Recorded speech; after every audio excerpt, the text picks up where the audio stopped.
Hey troops, there is a YouTube channel called Bible Chat.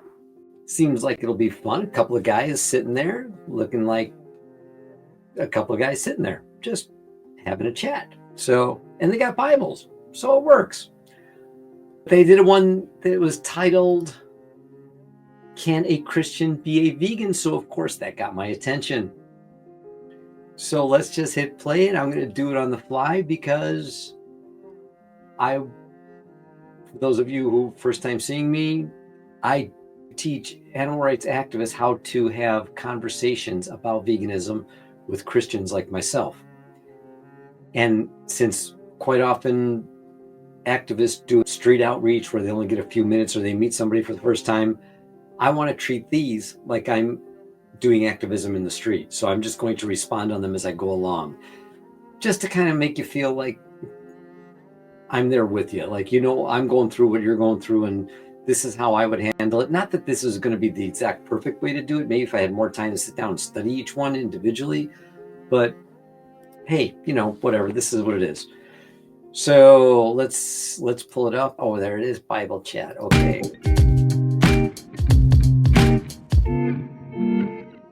Hi there. Welcome to Bible/Chat. Gus, hello. How are you? Good. Good. Can I offer you a burger? I'm just kidding.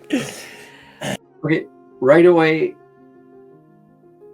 can I offer you a burger? Just kidding.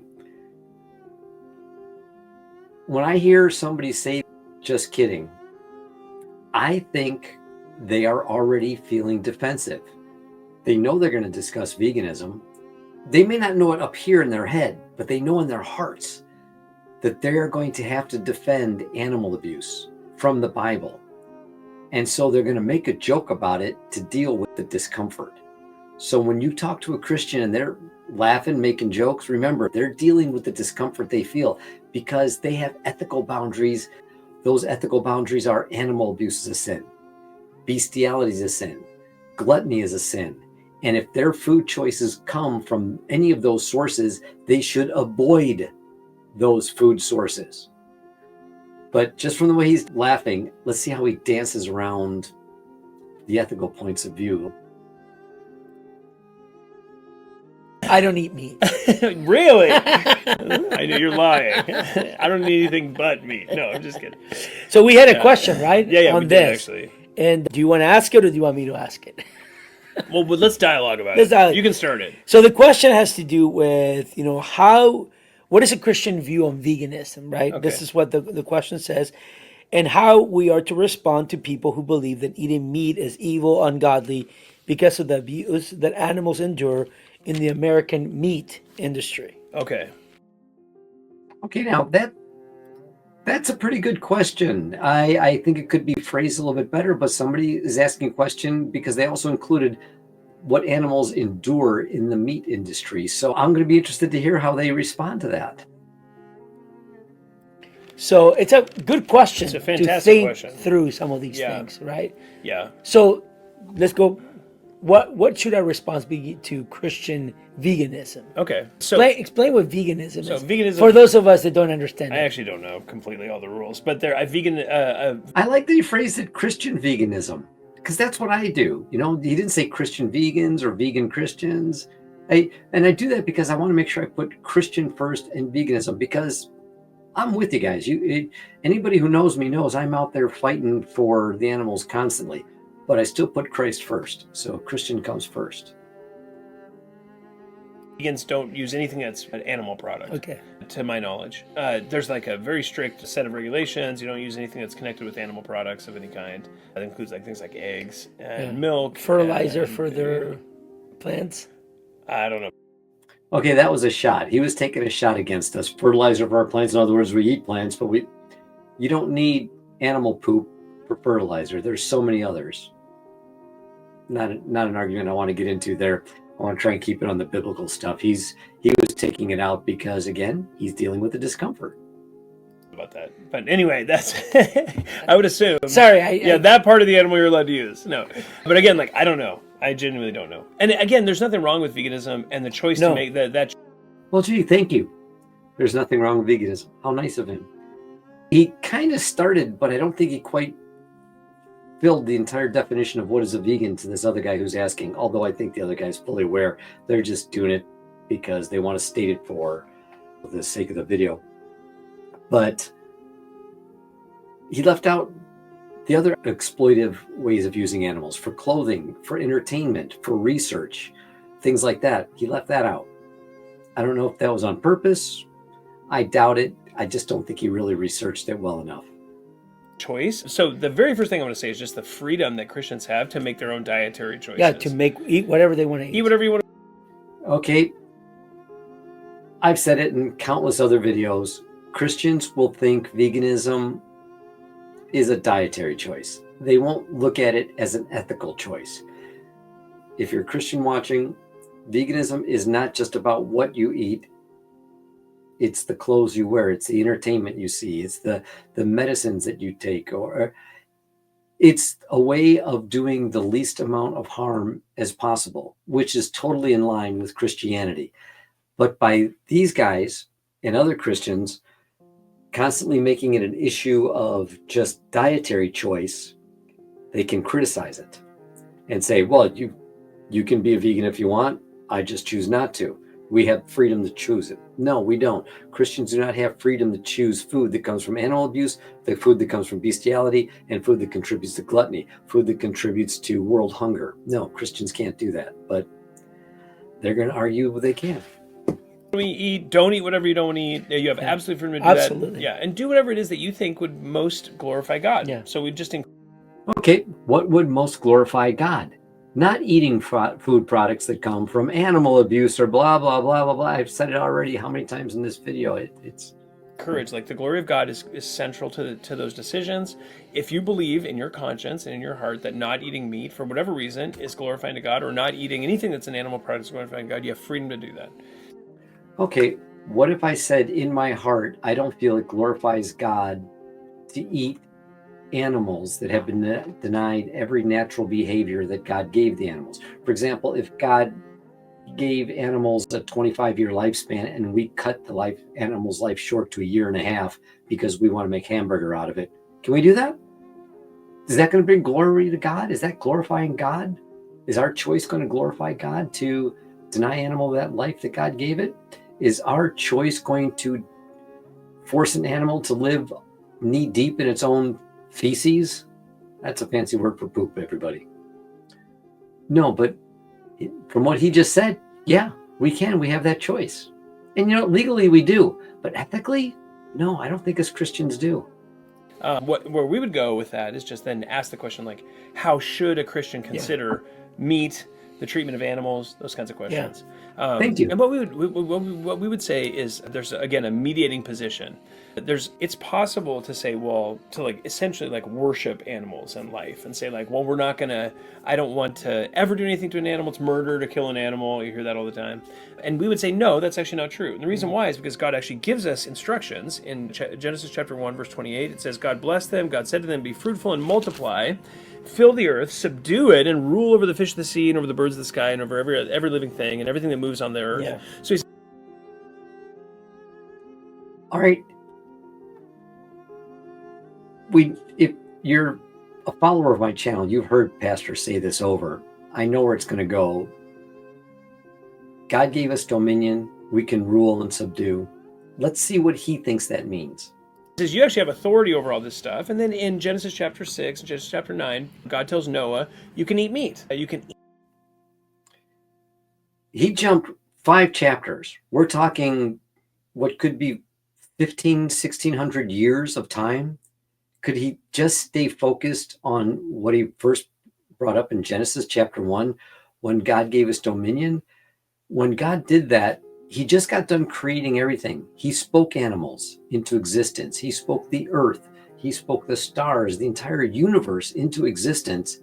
And somehow he thinks that we can destroy all of God's beautiful creation because God said, here's dominion. You can use it to destroy everything I made. You can use it to cause pain and suffering to all these incredible creatures. No, that's not what dominion was meant to be. It's a shame. It's just a shame that Christians, and he says that not because I think he wants to hurt animals. I don't think this guy wants to abuse animals. He's saying that because that's what he was taught, and his father was taught, and his father's father was taught. It's just so ingrained until a guy like me or any activist comes along and says, let's face what you're saying. Even then, it might not shake up what they believe. Eat the meat of animals, and you have freedom to do that. So did he say God said that in Genesis chapter 6? Let me pull that back just a couple.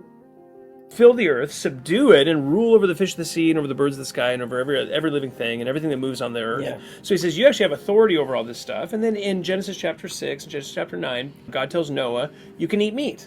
I don't know where God said that in Genesis chapter 6. I do know in Genesis chapter 9, God said you can eat the creeping things, which was not cows, chickens, and pigs. It was things that swarm on the earth. Had nothing to do with cows, chickens, and pigs, which, if we're talking generalities, that's the majority of the meat that people eat today. So no, he's completely mistaken there. You can eat the meat of animals, and you have freedom to do that. So we want to affirm that God has given animal life to humans to eat. So we have freedom. No, he gave animal life to humans originally in Genesis chapter 2 as companions. He said it's not good for man to be alone, and everybody thinks that God then made woman. No, that it wasn't for another 2 more verses that God made women. He made animals, and anybody that has a dog as a companion knows how fulfilling a relationship like that can be. And at the time when God created animals, all of them were like pets to Adam. There was no death in the Garden of Eden. There was no eating of animals, Genesis 1:29 and 1:30. Animals were not eating animals, Genesis 1:30. So this guy is making a lot of conclusions. He's bouncing around a little bit without fully explaining the verses that he brought up. It's not like he's cherry picking because these verses are vegan. He's just eliminating context, so it fits his narrative rather than God's narrative. To eat animals, and Jesus says you can eat any animal you want. There's no dietary restrictions. I'd like to know what verse Jesus said you can eat any animals you want. There's no dietary restrictions. I think he's referring to Mark chapter 7, where it's assumed Jesus declared all foods clean. Jesus never said that. That's in parentheses. If you go look it up, Mark chapter 7, in the Bible, if you don't read the Bible much, you might not know this. The Bible's a translation. Any Bible you read in English is a translation. And when the translators were doing it, they might have put something in parentheses. When they do, that means the editor, the translator, thought for clarification this needed to be put in there. It wasn't God saying what's in the parentheses. It's the translator who made that clarification. Jesus never said, thus declaring all foods clean. You got to look up at a few different versions of the Bible for that one. And when I say versions, it doesn't mean one version's right and one version's wrong. It's just, again, it was a clarification. It was a clerical thing. You can eat anything from a sea cucumber to a steak, and it's totally fine. You have freedom to do that. So again, we want to say freedom on both sides. I think this poor guy's just a victim, or at least right now what he's saying is as a result of him being a victim to that kind of teaching that maybe in Mark chapter 7, that was really a comment Jesus made, which isn't true, because later on when we get to Acts chapter 10, which is about 3 years after Jesus allegedly said all foods are clean, Peter said, I would never eat any food that was unclean. Well, if Jesus 3 years earlier made all animals clean, don't you think Peter would have known that? So no, no one at that time understood Jesus to make all animals clean. As Christians go, we want to avoid the worship of animals, because that's not actually right. It's not murder. Animals are given to people for their food, for their consumption. Okay, he said a couple things there. First off, no, animals were not given to people for food and consumption. As I said, animals were given to mankind in Genesis chapter 2 as companionship. You got to remember, we only have one place in the Bible, that's Genesis chapter 1 and 2, where God puts his seal of approval on everything and says it's very good. In Genesis chapter 3, sin enters the world. Anything that happens after that is tainted. It's under a sin-filled curse of the world. So you got to take that into consideration. You can't just assume that what God's saying is his will. It's his permissive will. He might allow it, but that doesn't mean it's his goal. And what else did he say? I probably already commented on it.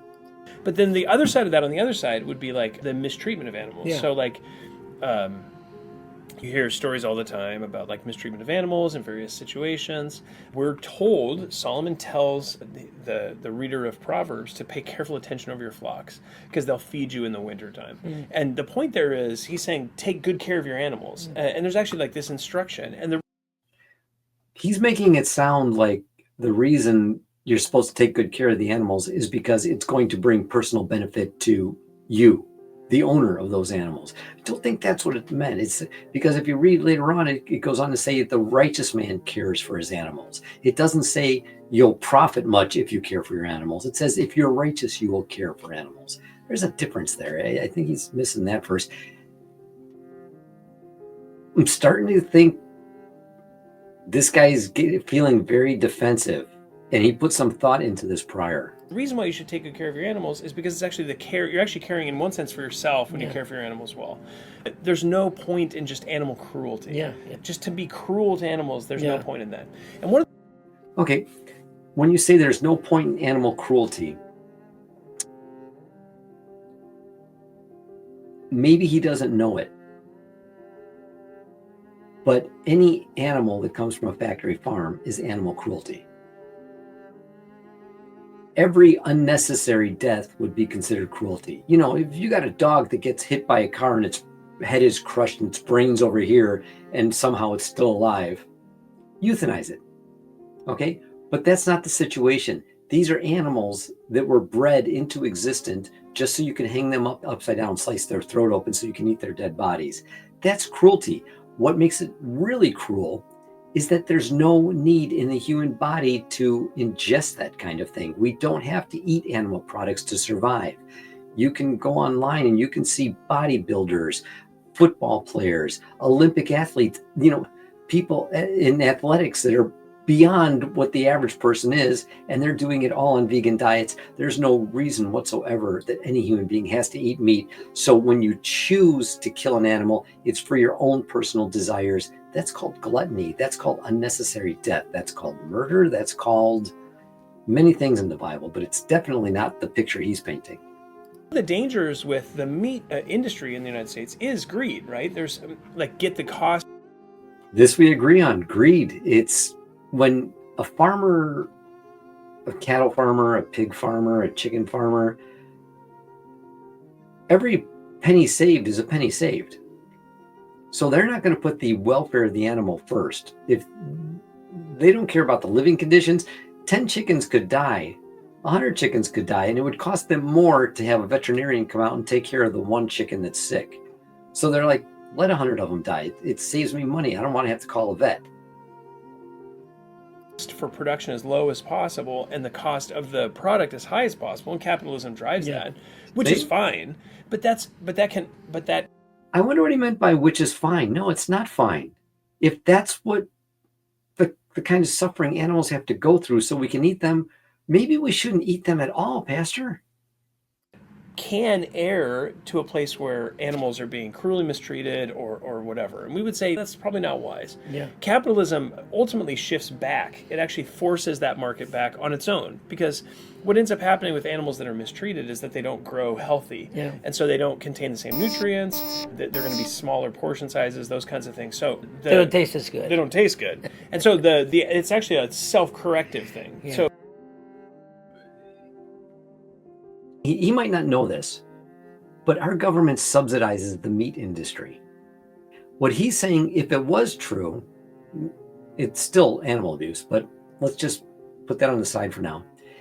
If the animal agriculture industry had to earn its own living and didn't get subsidies from the government, you'd be paying $20 a pound more for a hamburger. Estimate, go look it up. But the government subsidies, our tax dollars are making meat affordable. They're losing money. They would lose money all the time. So no, it's subsidies don't stand up. Capitalism does work the way he's describing it, but not when subsidies come in. That's not capitalism. Even that industry will be self-corrective as people say, I don't want to buy that meat. Yeah. I want to buy this meat because it tastes better. Yeah, grass-fed. Grass-fed, Yeah. whatever, free range, whatever it is. So again, we want to let that free market economy do its work and that, but we want to be careful to say we're not supporting cruelty to animals, but they're still animals, so we can subdue them. He says we're not supporting cruelty to animals. An animal is bred into existence, say a pig. It is locked up in a barn. It never gets to see sunlight. God programmed that pig to roll in the dust, in the mud, out in the sunlight, in the fresh air, to have interaction with its own kind, to eat foods that are natural, to reproduce in the way that God wanted them to reproduce. But you know what? No, all that's denied of these animals. Fresh air, sunlight. They're artificially inseminated. Yes, that means rape. They are bred into existence, fed chemicals that make them grow bigger and fatter and tastier than they would if they weren't. All this is cruelty. Every bit of this is cruelty, and he consumes it. So again, the middle ground, the middle mediating position here is animals are a gift of God. We can use them and enjoy them. And on the flip side, do I need to say anything about using animals? we want to say, and their products, like have eggs. God gave us chickens to have eggs. And on the God did not give us chickens to have eggs. When God programmed chickens, and I use the word programmed, you know what I mean. When God made chickens, he made them to lay an egg once a month, maybe 2 or 3 in a small clutch every couple of months. We have genetically modified chickens so that they lay an egg every single day. That's a painful experience. Ask any woman who has a period. Okay, is that a fun time for her? No, it's not pleasant. We have made it so chickens go through that misery every single day of their lives. No, Pastor, you're wrong. God did not make eggs for us to eat. flip side, we want to be very careful to say, let's not be cruel to them, and it's wise to. We're genetically modifying animals so that they go through menstruation every single day, and he doesn't think that's cruelty. And I'm being kind of mean about it, but please remember, this guy just doesn't know. I don't think he's done enough research to be talking about this subject. But because he's in a pastoral position, people are going to listen to him. And that kind of just, it makes me sad. Is it making me angry? Yeah, it makes me a little bit angry because people who respect their pastors, who look up to their pastors, they look to their pastor for leadership, and they're getting information from a guy who doesn't know all the ins and outs of what he's talking about. To take good care of the thing that God's given us, which is the animal kingdom. And so we can use and also at the same time not be cruel to. Yeah, that's actually excellent as we think about this. I think that anytime you fall on either side of that horse, you can fall on either side of that horse. You shouldn't be on a horse. Horses don't want to be ridden. If a horse wanted to be ridden, why would they have to go through what's known as a breaking period? Look it up. I'm not going to go into that and make this into another 20-minute speech. Sin. Yeah. You sin by judging your brother because he eats meat. Right. Or you sin by judging your brother because he doesn't eat meat. Right. So it's not sin when vegans judge, because we're not judging their salvation based on what they eat. We're judging their ethics. You should not be eating food products made from animal abuse. I am saying the same thing over and over.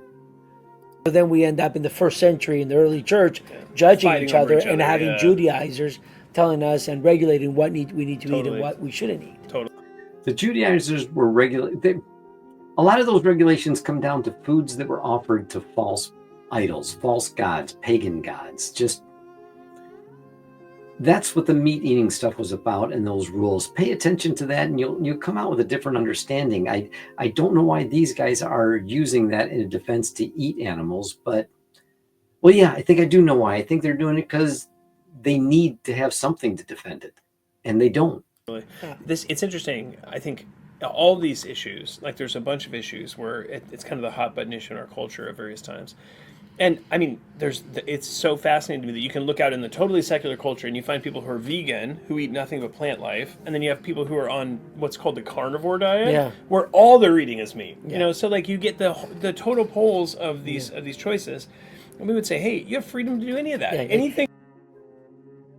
See, activists, here's what's going on. They keep it focused on being nothing more than a dietary choice. You've plant that flag, drop that anchor, hold on to that tight. Just keep sitting there reminding them it's not a diet, it's an ethical stance to do the least amount of harm to God's creation. If you just keep saying it that way, it'll get you miles in your vegan outreach, miles ahead of what they're trying to share. From vegan to carnivore, you have freedom to mix do. in a salad. Yeah, throw in a salad for the love. Just put a salad Yeah, in there. put a salad. But that, again, like, you have freedom to do any of those definitely, things. And the freedom to do that is actually rooted in the fact that God's given you all life absolutely. to enjoy. Yeah. And as people, Christians are not. He's given us all life to enjoy. I enjoy watching a kitten play with a ball of yarn. I enjoy watching an eagle soar through the sky and just float on the air effortlessly. I enjoy all these things, animals. I don't enjoy killing them. I don't take pleasure in seeing them being hung upside down and stabbed in the throat. God enjoys seeing animals do that too. Why do you think he made them? God probably goes, man, I did a good job with that eagle soaring. Or these guys say, but if we want to kill it and eat it, that should be okay too. We're given the earth to subdue and enjoy, and we can choose to do that. Yeah. And then we just want to take good care of it. Okay, let me go on that. He used the word choose. If you get somebody who says we can choose it, then you can always come back and say, why are you choosing violence when you could choose compassion? Period. Just do it, end it there. If you're an activist, remember that. Sure, you can choose. May I ask why you're choosing violence when you can choose compassion? It's given to us by God, and at the same time use it and not idolize it or worship absolutely. That makes perfect sense. Yeah. He brought up idolize it, and he said earlier worship of animals. This is an accusation us vegans get sometimes, that we worship animals more than God. We don't. It's another way that the Christian's going to deflect to a subject other than what veganism actually is, which is an ethical stance against the exploitation of animals. We don't need to eat them. We don't have to. So we do, as this guy just said, have a choice. I choose compassion. Why is that such a hard thing for Christians to accept? Good. Yeah, if you have questions on this or any other topic, you can always email us at info@faithbibleoc.org. Gus, quick Thank you. question. Yeah. Do you like meat? I love meat. Do you have a particularly kind of meat that you really love? Like, you just think about your favorite thing to eat. I love pork, actually. Pork. Yeah, that's... Yeah. It's the other white meat. Living in Spain for so long. Oh, yeah. Think about it. He says, I love meat. And I'm sure as an activist, you've heard many Christians, I love cheese. I love meat. I love how about this? Ask them, I want you to hear it through my ears. Don't say meat. Meat comes from the abuse and torture of animals. I want to hear you say, I love products that are made from the torture and abuse of animals. And see what the Christian says. Just phrase it to them that way. They're not going to say it. But if you just, what I'm trying to do is show you ways you can chip away at that wall they have around them.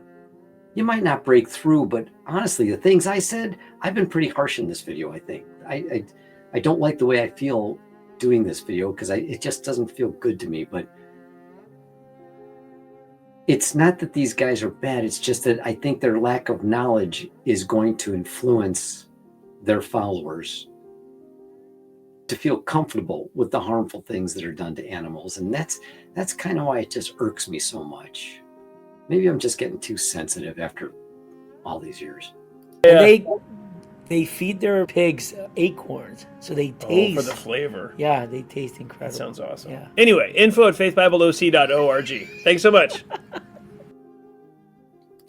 Well, so there you go. I did not enjoy this video at all. No.